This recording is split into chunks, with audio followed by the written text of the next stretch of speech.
So I wanted to get into the topic of, are resellers and their channels ruining other resellers' business?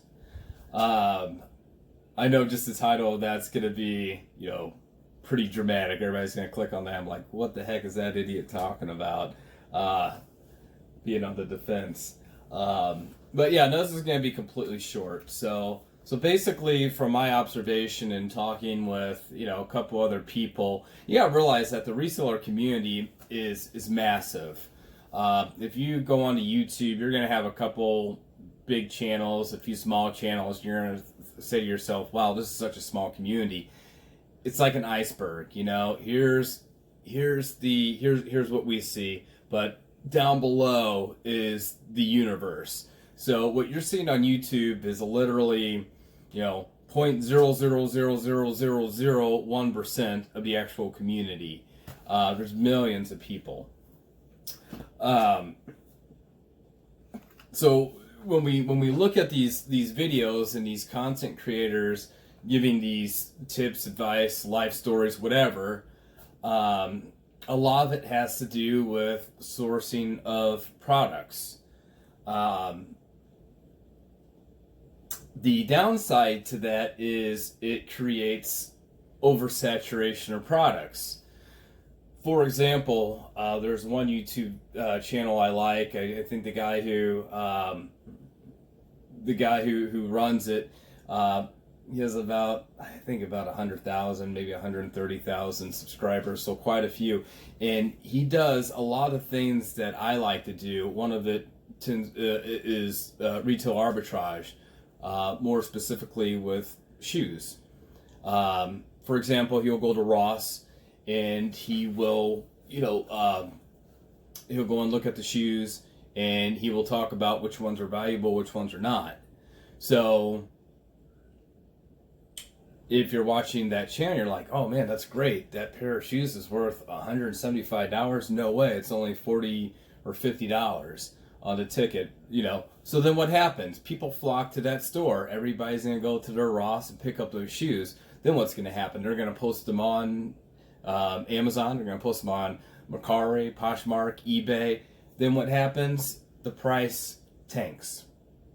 So that was just an example. I mean, that scenario could happen with any product, anything, jeans, shoes, shirts, certain brands, whatever. Whenever you have, it's supply and demand. If there's too much supply and no demand, prices fall.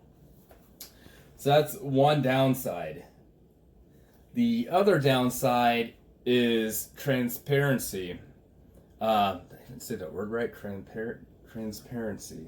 Man, I have a master's in business, so if I did not get that word right, I'm gonna feel stupid. But whatever. I digress.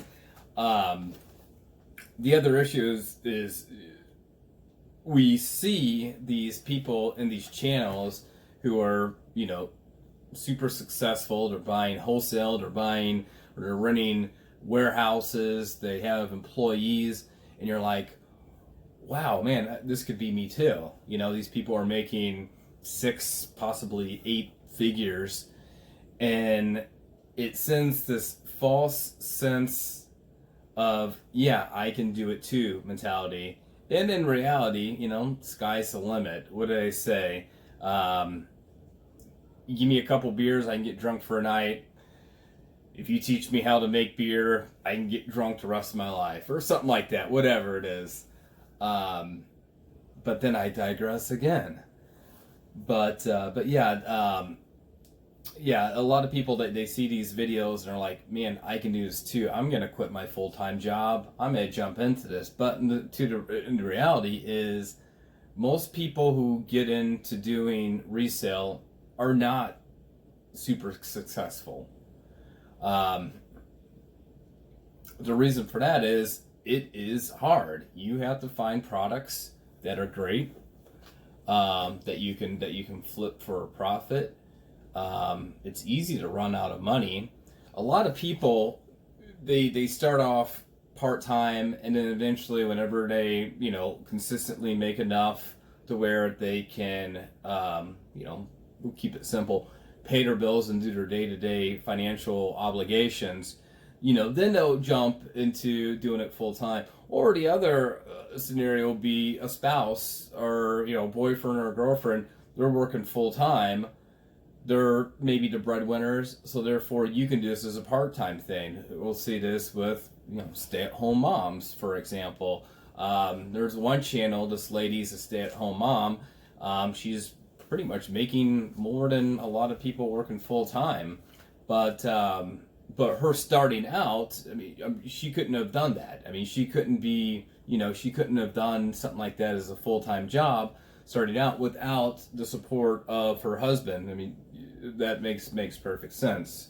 Now, to give credit to a lot of people, they will say, you know what, don't go out and buy, don't start a wholesale business because you need X, Y, and Z experience. So some people are upfront about it, but there's a lot, that's kind of almost feels like that get rich quick scheme, which is unfortunate because then people have that false sense of things. I guess probably the last thing that I can think of are meaningless videos.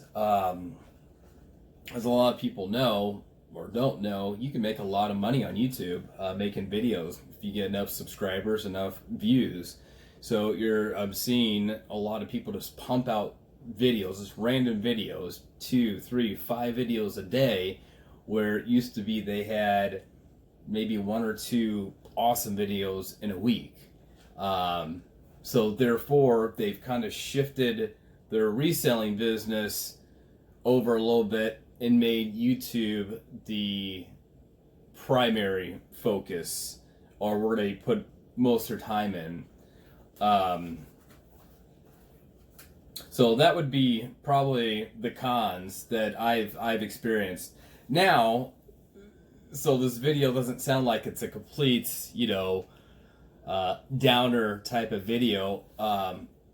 There are a whole bunch of pros, and to be honest, I think the pros outweigh the cons, quite honestly. One, when you watch these videos, especially if you're starting out and you don't know what's going on, you're getting years of experience in such a short amount of time, which, can you really put a price on that? I don't think you can.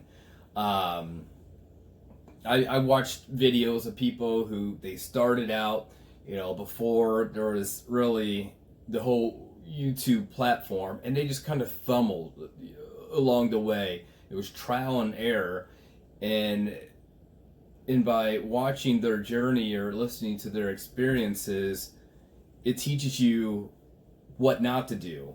You get to skip those steps that cost you a lot of money, a lot of time, and that's super important to acknowledge. The other aspect is a growth of community. Even though, as I said, the people you see on YouTube is such a small amount of the overall picture of resellers, but it's enough to where you could go on there and ask for help, ask for advice, reach out, make friends, network. Again, I don't think I could put a price tag on that. Networking is probably your greatest asset.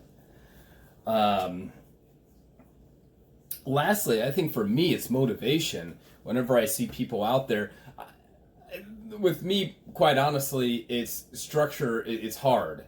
You're your own boss. I like to make, basically a 9 to 5 schedule for myself. Keep it like it's a legitimate job, because it is a legitimate job. If you're doing it full time, if you're serious, if you're doing it full time and you're taking it serious. But for me, watching other people, go out there, do their research, post things, it motivates me to do the same. So I know I started off with the cons, but honestly, I think the pros outweigh the cons 100%. So just, this is just my observation. I'm really nobody. I only have a few videos out there, but that's just my own personal opinion. So I hope you enjoyed the video. I hope it kind of opened your eyes to a few things. If it did, definitely like the video, make a comment, subscribe if you want to. If you don't like it, just give it a thumbs up anyways. Just joking with you. But I'm going to leave it at that. I hope you have a great rest of the night. Thank you for your time. Take care. Be safe. Peace out.